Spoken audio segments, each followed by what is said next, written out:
Yeah.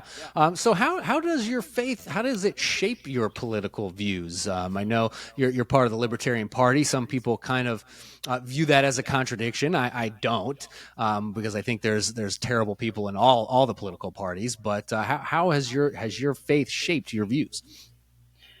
Yeah, it's very complicated, and it's something I'm still working through, honestly. But the as Christians, I think we have to believe in um, objective truth and justice, the transcendentals, if you will, kind of Greek philosophy. I love philosophy and things like that, and we believe that justice is instantiated in the person of God, and He demands justice. And then, so going from there, people like to make it two different things. Oh, this is my political life, this is my Christian life. But I don't think that's healthy or true.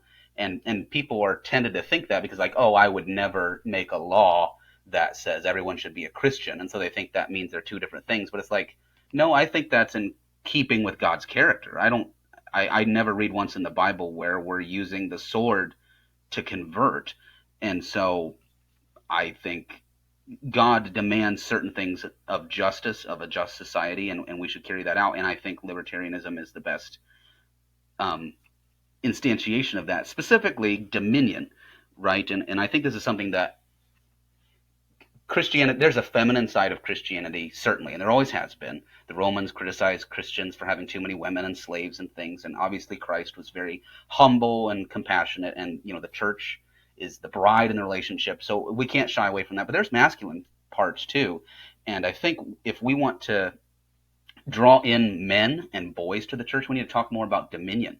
That we've been given dominion over the earth, that we were made to rule the earth and the animals, and we have an appropriate sphere of influence in our life, our bodies, in our families, in what we create in the land, the literal land that we have a claim to in our homes.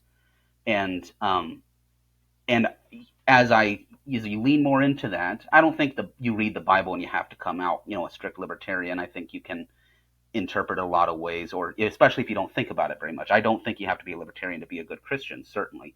But I think as you think more about these things and dominion, it's like, that's that man's dominion, not mine. God, yes, has to speak into that man's life to say, it's not appropriate how he's living, how he's spending his money, how he's XYZ. But that is not my dominion. I can talk to him. I can confront him. If he's in the church, I can even use church discipline against him. But to use the sword, the force of the state against him, seems like an extension of my dominion that's not appropriate.